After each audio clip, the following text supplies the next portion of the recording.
જય શ્રી રામ. શ્રી રામ રામ રામેતિ રમે રામે મનોરમે સહસ્ત્ર નામ તતુલ્યમ રામ નામ વરાનને. ભગવાન શંકર માતા પાર્વતીને એમ કહે છે કે રામનું એક નામ સહસ્ત્ર વિષ્ણુના નામ બરાબર છે. ધ્યાનની અવસ્થામાં હું પણ રામના નામનું જ સ્મરણ કરું છું. એવા પરમ કૃપાળુ રામની જ્યારે પ્રતિષ્ઠા થવા જઈ રહી હોય તો જુઓ ભાઈ, મોજથી એમાં લાહો લેવાનો છે. આજનું અમારું કણજરા ગામ બની ગયું છે અયોધ્યા ધામ. આમાં શીરો બનાવતો વિડીયો પણ છે. શીરો સ્પેશિયલ કૂતરાઓ માટે બનાવ્યો છે અને ગામમાં જમવા માટે ચોખ્ખા ઘીના લાડુ બનાવ્યા છે. ગામની બહેનોએ ભેગા થઈ 50 કિલો શુદ્ધ કાંકરેજ ગાયનું ઘી ભેગું કર્યું છે. ખરેખર આ લોકો જે ઉજવે છે પ્રસંગ ખરેખર જોવાલાયક છે. ચલો તમે પણ અમારા વિડીયોમાં જોડાજો, ખરેખર તમને મજા આવશે. ભગવાન શ્રી રામની પ્રતિષ્ઠા થવા જઈ રહી હોય તો જો ભાઈ, ગામ આખું આયરોનું છે, એટલે કે આહીરોનું છે. તો જો અમારા પટલાણી પણ આજ બન્યા છે આહીરાણી. ખરેખર મસ્ત લાગે છે. ગામમાં શોભાયાત્રામાં જવાના છીએ. આજે 22 તારીખ ગામમાં જમણવાર છે. શુદ્ધ ઘીના તો લાડુ બનાવે છે. બધું આજ ખરેખર આખા ગામની જે ઇવેન્ટ છે, મતલબ આજ 22 તારીખે લોકો કયો પ્રસંગ કરવાના છે, કેવી રીતે કરવાના છે, બધું જ હું તમારી સાથે બોલો. જય શ્રી રામ બોલો. બી હાથ જોડો. જય શ્રી રામ.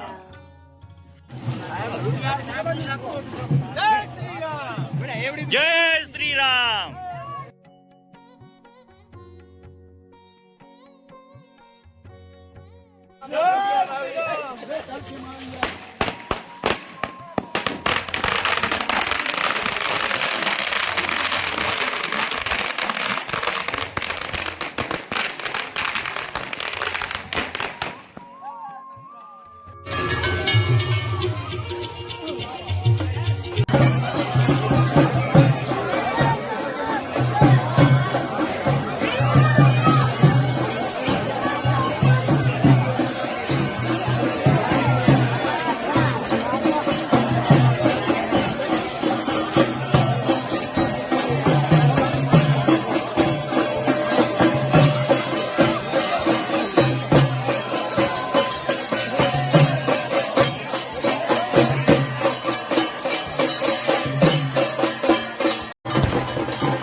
જો ભાઈ, આજે તો બનાવી છે કચ્છની સ્પેશિયલ દાળ.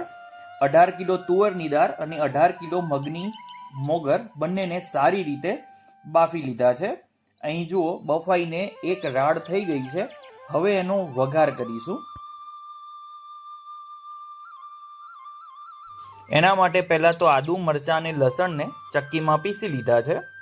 પછી બીજી તૈયારીમાં હળદર, મરચું, ધાણા જીરું અને ગરમ મસાલા પાવડરનો આ રીતે પાણીમાં ઓગાળી દીધા છે. જો શામજીભાઈએ એની તૈયારી કરી લીધી છે. અને આમાં એક પ્રકારનો સ્પેશિયલ મસાલો આ લોકો વાપરે છે. એ છે દાબેલીનો મસાલો. ચંદુ ભાનુશાલી કરીને દાબેલીનો મસાલો આવે છે, એ દાળમાં ઉમેરે છે. અરે ગજબની ટેસ્ટી દાળ બનાવે છે. 8 થી 10 કિલો જેટલું તેલ દાળ વઘારવામાં આપણે વાપરીશું. પછી જે આખા મસાલા આવે છે, તમાલપત્ર, રાઈ, જીરું, તજ, લવિંગ એ ઉમેર્યા છે. મીઠો લીમડો ઉમેર્યો છે અને સારી રીતે હવે એને મિક્સ કરી લેશું. જુઓ, અહીં વાલા બાપા જીરું ઉમેરે છે. હવે આદુ, મરચાં અને લસણની જે પેસ્ટ તૈયાર કરી છે એ પણ ઉમેરી લેવાની છે. હવે એને તેલમાં સારી રીતે ચડવા દેશું.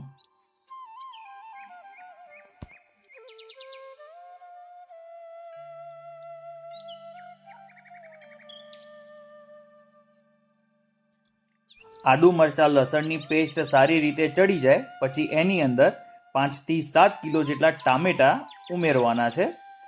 હવે ટામેટાને સારી રીતે ચડી જાય ત્યાં સુધી હલાવતા રહેશું અને ચડવવા દેશું. આનો સ્પેશિયલ મસાલો એની અંદર ઉમેરી લીધો છે. અરે આ મસાલો નાખીએ તો જ ટેસ્ટ આવે અને ગજબ સ્મેલ આવે છે. સ્વાદ અનુસાર એની અંદર મીઠું ઉમેરી લેશું. હું જ્યારે કચ્છમાં પહેલી વાર આવ્યો ત્યારે આમની દાળ ખાઈને ખરેખર ખુશ થઈ ગયો. તો મસ્ત બનાવે છે. અને પાણીમાં આપણે જે મસાલા પલાળ્યા હતા એ બધા જ હવે અંદર ઉમેરી લેશું. હવે તમને એનો કલર દેખાશે. જુઓ, દેખાય છે ને, એકદમ મસ્ત વઘાર તૈયાર થઈ ગયો છે.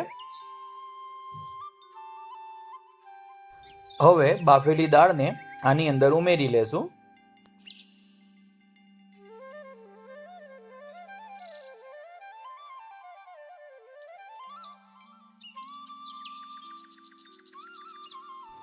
જુઓ, પાછળથી એની અંદર ટામેટાની ગ્રેવી ઉમેરી છે ને યુનિક. જુઓ મિત્રો, તમે અમારી જેમ ખાવાના શોખીન હોય એટલે કે ફૂડી હોય ને તો આ દાળ એકવાર ઘરે બનાવજો. ખરેખર ખૂબ જ મજા આવશે. આ ગામની મને એક જો બીજી વસ્તુ ગમતી હોય તો એ છે કે જમવા એકદમ લાઈનમાં બેસશે. જો બાળકોએ પોતાની થાળી લઈ લાઈનમાં જ ગોઠવાશે.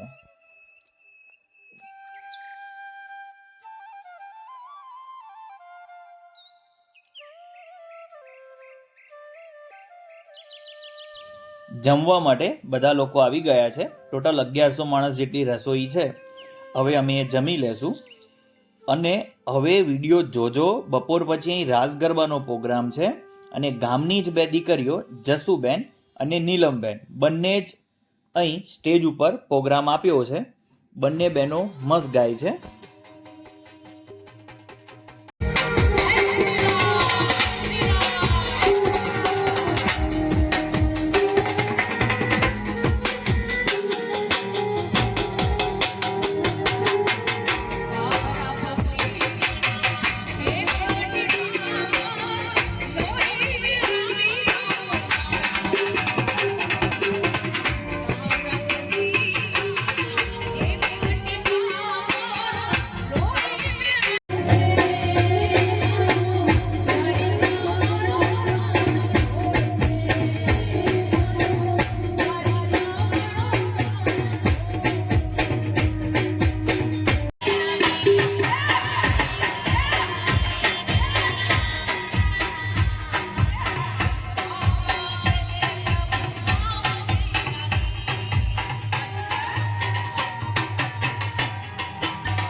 સાંજે તો ગામમાં એવું જ લાગતું હતું કે આજે જ દિવાળી છે. જો આજે રંગોળી કરી હતી એમાં દીવડા પ્રગટાવ્યા છે અને મંદિરની અંદર પણ મસ્ત રીતે દીવડા પ્રગટાવીને જય શ્રી રામ લખેલું છે. ખરેખર અદ્ભુત લાગે છે.